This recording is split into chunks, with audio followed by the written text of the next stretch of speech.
My name is Gibson, and I'm the creator of the Personal Development School.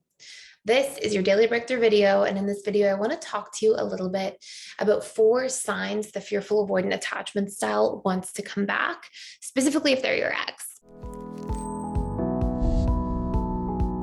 And I will say a disclaimer first, as I said in the past couple videos, the whole part of this series for each attachment style. Just like with any other relationship, it doesn't even matter if the person's securely attached. If it didn't work, one of the first things you have to do is pre-qualify the person. And pre-qualifying, you want to look for 3 things, okay?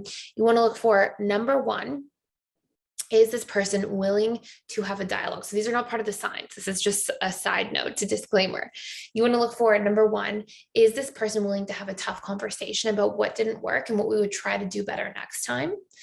Number 2, is the person taking accountability for their side of things?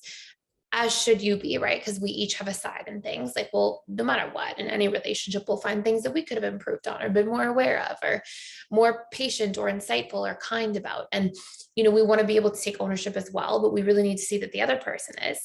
And then importantly as well, does the person show up to do the heavy lifting, right? Because they can say they can have the difficult conversation, but is there the follow through? So you'll hear that come up in a moment when I talk about the pre-qualifying, but those are like some really important pre-qualifying factors, irrespective of somebody's attachment style. And now I want to tell you, these are the actual 4 signs the person might be wanting to come back. And you should be really looking. I'll tell you a little bit about not just the signs, but also what you can do. And maybe we'll include that in this video as well. So the first sign from a fearful avoidant is that they will tend to reach out to you directly. And they will ask pretty deep questions. And the really interesting thing about FAs is sometimes they can be so direct. They can just be like, do you still have feelings? But a lot of the time, instead, you'll see the fearful avoidant kind of like mirror the relationship, spend time romantically, be affectionate, be present, laugh, like do all the things that they would do in a relationship with you where it mimics a romantic relationship. But then they say, oh, no, we're just spending time together. Oh, we're just taking it easy. It's just like a friendship.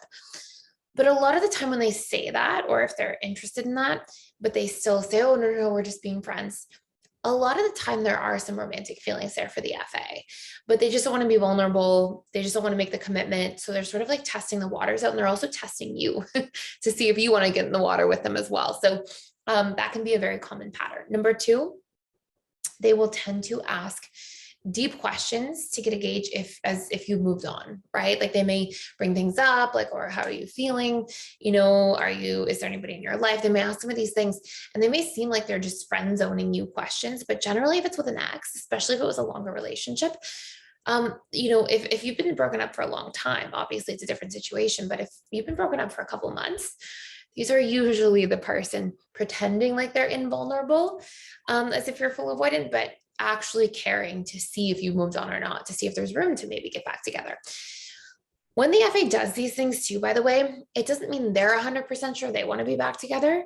It means that they're trying to figure it out for themselves a lot of the time at the same time, as well as trying to sort of figure out if you're a safe bet.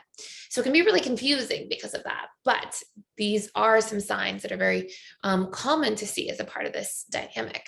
Number 3, and this is a really interesting one. And again, the more signs you have together, the more it's really pointing in this direction, is that the fearful avoidant may actually address why they acted the way they did in the past and explain. And they may explain in a way that kind of insinuates that they've reflected, there's a difference, things would be, changed this time around, they started paying attention. And it's kind of their way of communicating to you, like, I would be ready to try again with a clean slate, and I would be, more aware this time going back into things. And so again, when you're seeing these 3 first features together, it generally points you in the direction of the fearful avoidance still being interested in rekindling. And before I tell you number 4, I also want to say, as I've been saying in the other parts of this series, we have a video called a course that you can check out for free for 7 days, all about how to reconnect with an ex. And it's like how to repair any relationship. And it talks about the different stages of reparation in relationship and what's required and what you can do. And you can, again, check it out for free for 7 days. There's scripts and all the steps laid out and the things to pay attention to, and, when to know to not try and just sort of put a boundary up instead. So anyways, that will be in the link in the description box below. And number four for the fearful avoidant is you may see that they reach out to friends and family around you. They won't do it if they don't know them very well, but if it's like mutual friends or they work with one of your family members or something like that, you'll see them tend to check in, see, ask kind of deeper, more penetrating questions about different things to sort of get to the bottom of where your head is at. And they'll tend to really consider these four things and really feel them out before actually making a decision to reconnect. So important things to pay attention to, important if you are thinking about moving back in a certain direction with any ex, that you do that pre-qualifying thing that we talked about, which are like, are we willing to have the deep conversations and address what wasn't working? Are we willing to, take accountability? Is the person going to show up and take accountability? And then are they going to put in the work? And, that's part of a reconnecting dynamic as well. But I'm not saying like sit down the first time you're connecting with your FAX and have that dialogue. But if things start to move in that direction, it's definitely a conversation that needs to be had.